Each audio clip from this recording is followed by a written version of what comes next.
Welcome to Dance with Disease. My name is Ren. In 2016, my index finger started wiggling, which is great if you're training a dog, but I don't have a canine companion. And then the word Parkinsons came into my life. I knew from the beginning that this was not the downward spiral of doom as guaranteed by the brochures, but a kick in the ass to look at my life and change. This podcast is dedicated to sharing my magical journey of healing through trying every alternative therapy imaginable. Thanks for joining me. Let's dance. Good morning. So after much messing around, it is now 5:45 on May 22nd. Is there something special about these numbers? 404-22-2022? Is there? What could it be? I'm trying something new today. I'm going to run a sine wave at 34 hertz only. No pulsing. I'm just going to try to settle in because I'm noticing that I can be wired several times now. I've just been wired. It's sat on my throne with a lower sine wave than the 40 hertz that sound Oasis created, or Mr. Wilfred Laurier created. So I'm going to trim the experiment, or modify the experiment a little bit, so I can say I've had instant results of feeling more refreshed after just a sine wave.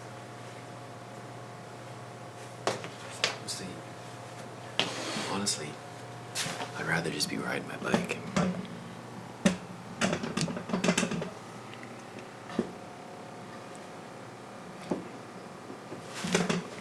But this is part of the work.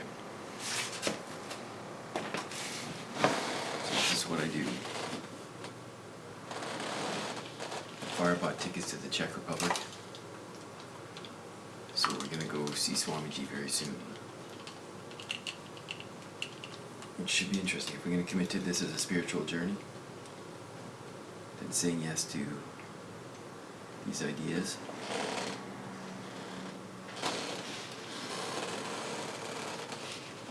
Yeah.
It's certainly more visceral. 34 hertz. My mind was wandering then. I wonder if there's certainly an imbalance in the system. I'm wondering if it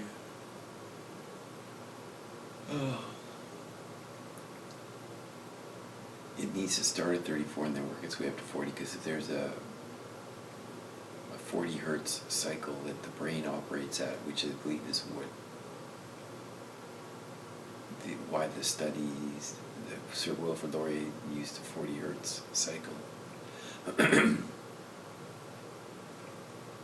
I'm wondering if you start at 34. Yeah, I don't know. Like, were all brains at 40 hertz? Was there any variation at all? Just said, yeah.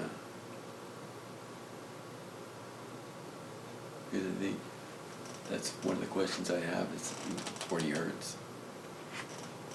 Are we all the same? Because we're certainly externally not all the same. Our heart rates are not the same. So how is it possible to come to the conclusion of 40 hertz being the same in all of us? I guess I gotta find that out. I'll talk to my daddy. We haven't talked in a while. I don't feel refreshed the way I do in the afternoons. That might be a factor. That's something as well.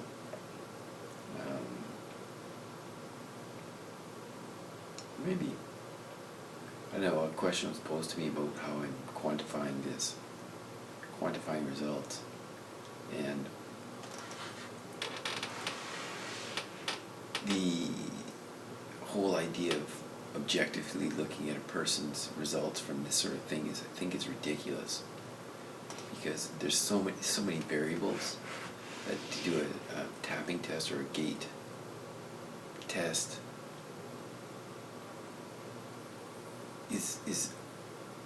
is pointless in my mind, because like I say, there's so many variables. Sleep is a huge variable in a person's life, diet, mindsets, external stresses, and to say that one 30-minute session on an external device is going to alter those significantly, or alter the physical experience and be the only thing.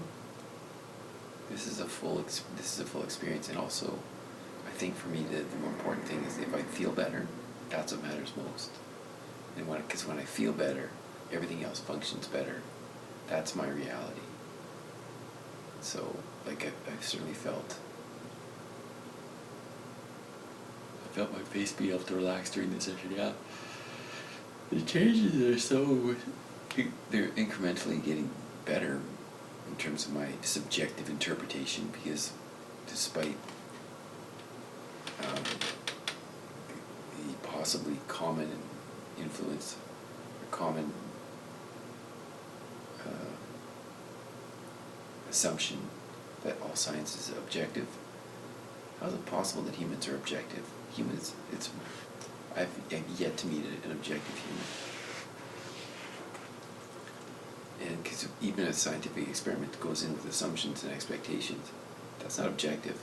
And we shape our interpretation of things based on our own expectations, as well as our moods of the day, because that's variable. The human experience is not a baseline, linear, or a flat line of objectivity. We're just not. We've got external influences all the time that affect our moods, and our moods filter our vision.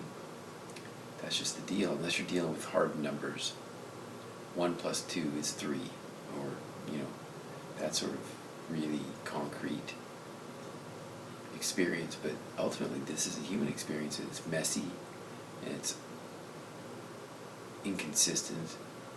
We just do our best, and I feel like I'm doing my best, and I feel like my best is, I'm just aiming to get better, incrementally better every day. And boy, Am I looking forward to riding my bicycle? I hope you have something that's enjoyable and it's exciting in your life that makes you want to get out and do it. And if it's physical, perfect. Because the digital, we have too much digital. I mean, granted, you spent 10 or so minutes of your life watching this, or maybe you didn't. Maybe just skip through the sped up version, because that was sort of the point, to show that it's happening. But yeah, if you have something in your life that's as exciting for you as Miss Sophia, my new bike, I hope that's for you. Dear friends, have a wonderful day.